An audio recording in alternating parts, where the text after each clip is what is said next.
अखिलेश यादव के बयान पर UP BJP chief Bhupendra Chaudhary बोले कि उनके कार्यकाल में प्रदेश की हालत क्या थी ये सब जानते हैं। आयुष विभाग में चयनित नए अभ्यर्थियों को सीएम योगी ने नियुक्ति पत्र सौंपा। बोले 8 साल में सरकार ने लगभग 8.5 लाख सरकारी नौकरियां दी।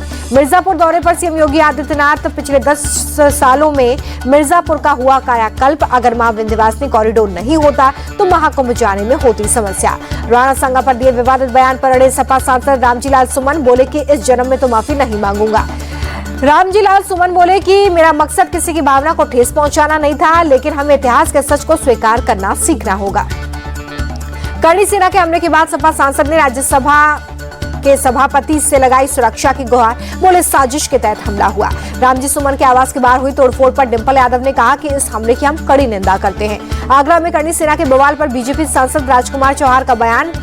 कहा बच्चों से नौजवानों से गलती हो गई। राजकुमार चौहान ने कहा कि सपा संस्थापक ने भी कहा था कि नौजवान है, गलती हो गई है। आक्रोशित होकर नौजवानों ने भी गलती कर दी। आगरा में रामजीलाल सुमन के आवास पर पहुंचे रामगोपाल यादव बोले सामंतवादी मनोवृत्ति के लोगों ने हत्या के उद्देश्य से सुमन जी पर हमला किया। सपा सांसद के घर पर हमले के खिलाफ प्रदर्शन। सड़क पर उतरे सपा और अपना दल कार्यकर्ता। रोकने पर पुलिस से भी भिड़ंत हो गई। हमले के दोषियों पर रासुका और करणी सेना पर प्रतिबंध लगाने की मांग की गई। पुलिस ने विधायक पल्लवी पटेल समेत 200 प्रदर्शनकारियों को हिरासत में लिया है। बीजेपी के सौगाते मोदी कार्यक्रम पर उद्धव ठाकरे का निशाना। बोले ये सौगाते मोदी नहीं, ये सौगाते सत्ता है। उद्धव ठाकरे बोले कि बीजेपी को अब हिंदुत्व छोड़ने का ऐलान कर देना चाहिए। पहले जहर बांटा, अब अनाज बांट रहे हैं। उद्धव ठाकरे बोले कि एक तरफ ये लोग नमाज पर पाबंदी लगा रहे हैं और दूसरी तरफ सौगाते मोदी अभियान चला रहे हैं। ये सिर्फ चुनावी नौटंकी है। पटना में हाईकोर्ट मस्जिद के पास बीजेपी ने सौगाते मोदी किट बांटी। महिलाओं ने जताया आभार। बिहार सौगाते मोदी पर बीजेपी नेता तारकिशोर प्रसाद का रिएक्शन।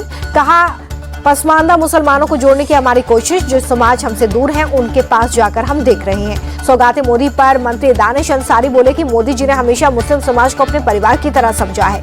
बिहार सीएम चेहरे पर कांग्रेस नेता तारिक अनवर का बयान। बोले जिसका बहुमत उसकी पार्टी का सीएम। कांग्रेस में सीएम फेस को लेकर मतभेद पर आरजेडी का बड़ा बयान। विधायक भाई वीरेंद्र बोले कि जब सोनिया जी और राहुल जी ने तेजस्वी को मान लिया तो फिर किसी और के कुछ कहने से क्या मतलब। महागठबंधन में सीएम फेस पर मतभेद को लेकर बीजेपी का तंज। पूर्व डिप्टी सीएम तारकिशोर प्रसाद बोले तेजस्वी को मौका कहां मिलेगा, सरकार तो एनडीए की बनेगी। बिहार में सीएम फेस को लेकर हो रही सियासत पर बोले केंद्रीय मंत्री चिराग पासवान। कहा मुझे कोई फर्क नहीं पड़ता कौन फेस है कौन नहीं है, एनडीए मजबूती से आगे बढ़ रही है। बीजेपी नेता अनिल टाइगर की हत्या के विरोध में बीजेपी ने राज्य बंद किया। सुबह से ही सड़कों पर उतरे कार्यकर्ता। रक्षा राज्य मंत्री संजय सेठ भी प्रदर्शन में शामिल।